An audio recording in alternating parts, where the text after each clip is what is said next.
देखो same level. तो धीरे धीरे आप में देखो, कोई इंसान बुरा नहीं है, आप किसी को क्रिटिसाइज मत करो कि तेरे में सुअर की अवेयरनेस है, तेरे में बफेलो की अवेयरनेस है। ये लैंग्वेज ही गलत है।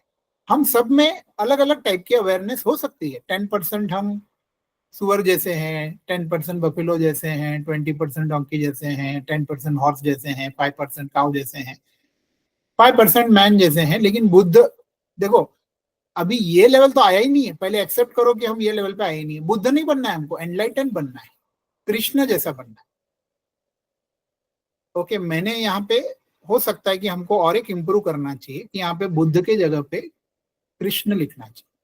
कृष्ण लिखेंगे तो थोड़ा ईगो आ जाता है, इसके लिए हमने बुद्ध लिखा। लेकिन बेसिकली द एनलाइटेंड बीइंग यहाँ पे आना चाहिए, कि जो व्यक्ति पूरी तरह से जाग गया, चाहे वो संसार में रह के ये सूट बूट पहन के अपना काम करे, लेकिन वो जाग गया। तो वो लेवल आ गया। और उसके बाद दुनिया को देने वाला लेवल, दुनिया को जो पाया है वो दूसरों को देने वाला level, Bodhisattva. Okay, so this is the understanding of awareness जो हमने बच्चों को समझाने के लेवल पे किया। तो ये एक्सरसाइज एक एक्सेल का शीट में बना के आपको दे सकता हूं, जिसमें आप परसेंटेज लिख डालो। साथ में पहले पेरेंट्स मिलके अपना भी लिखे, अपने बच्चे अपने अपना लिख डाले, सारे लेवल्स लिखें, किसका क्या परसेंटेज है। फिर हर महीने में आप देखो कि परसेंटेज बढ़ा कि नहीं बढ़ा।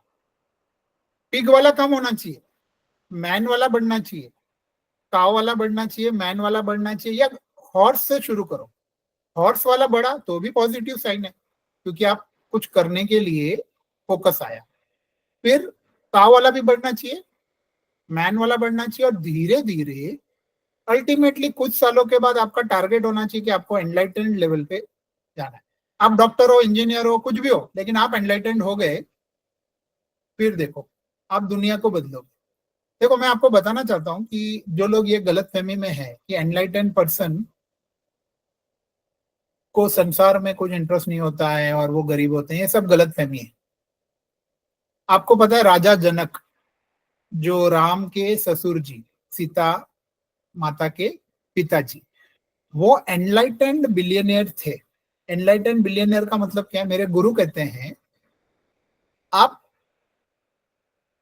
पूरी तरह से लाइफ को एंजॉय करो, वेल्थ को एंजॉय करो, जो पैसा भगवान हमको दे रहा है उसको एंजॉय करो और दूसरों के भले के लिए यूज करो, जैसे राजा जनक करते थे। और लेकिन अंदर से आपको लालच नहीं है, आप अंदर से पूरी तरह से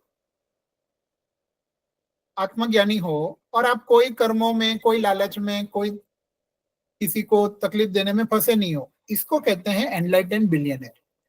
तो बच्चों को एनलाइटेंड बिलियनियर बनाने का फोकस होना चाहिए 100%। देखो लोग बोलते हैं ना ये किंग साइज की तरह जीवन जीवो, किंग की तरह जियो। मैं कहता हूं आप 100% मटेरियलिस्टिक बनो, इंजॉय करो लाइफ को, और 100% स्पिरिचुअल बनो। किसने मना किया? देखो ये किसी ने बताया नहीं, लेकिन मेरी ड्यूटी है, बाबा जी की एनर्जी ये मुझे बोलने के लिए लगा रही है कि भगवान राम भी एनलाइटेंड बिलियनियर थे। राम के पास कोई पैसों की कमी थी क्या? मुझे बताओ। और कोई अवेयरनेस की कमी थी क्या? मुझे बताओ। कोई जागरूकता की कमी थी क्या? तो किसने बोला कि ये संसार को छोड़ के भाग जाना? ये गलत ट्रेडिशन हमारे इसमें आ गया है, उसको हमको करेक्ट करना है। बच्चे के, हम लोग क्यों स्पिरिचुअलिटी से इतने दूर चले गए? पेरेंट्स क्यों इतने स्पिरिचुअलिटी पे फोकस ही नहीं करते? क्योंकि पूरा फोकस पैसों पे आ गया है। दोनों का बैलेंस होना चाहिए।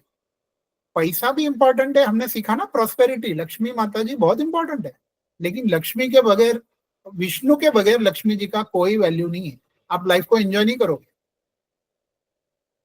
जब विष्णु और लक्ष्मी साथ में है तभी आप 100% मटेरियल हो और 100% स्पिरिचुअल हो, जिसको कहते हैं एनलाइटेंड बिलियनर। तो अवेयरनेस को हमने छोड़ दिया, हमने सिर्फ पैसे को पकड़ा, लक्ष्मी जी के ऊपर फोकस किया। अवेयरनेस यानी विष्णु जी।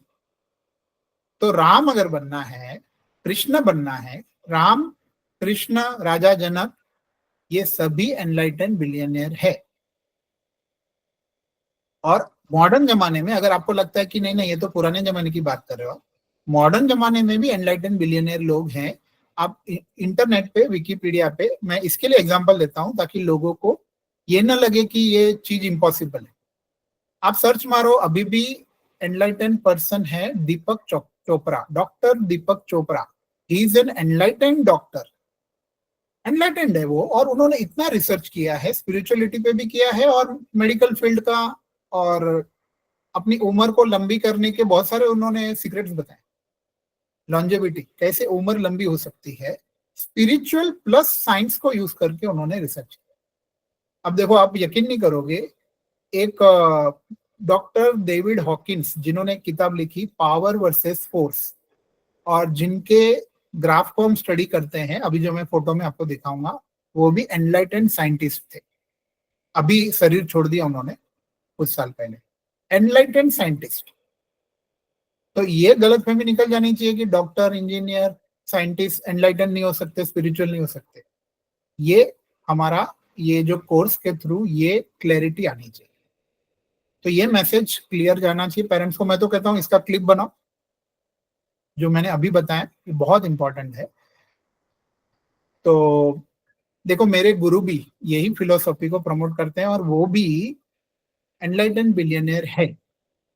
उन्होंने भी, ऐसा नहीं है कि पैसे को त्याग करो, अगर आपको कुछ अच्छा कार्य करना है तो पैसा जरूरी है। आपको आश्रम खोलना है, गौशाला खोलनी है, लोगों की मदद करनी है, टेक्नोलॉजी को डेवलप करना है, रिसर्च करना है, तो material wealth is very important. Lakshmi ji का बहुत इंपॉर्टेंस है हमारे कल्चर में।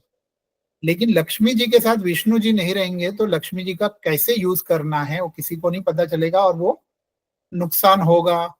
जिस विष्णु जी जिनके घर में नहीं है ना, वो बहुत सारे पेरेंट्स बोलते हैं कि घर में बार बार बीमारी आती है, घर में खर्चे होते हैं, क्योंकि विष्णु जी नहीं, खाली लक्ष्मी जी को हमने जमा किया।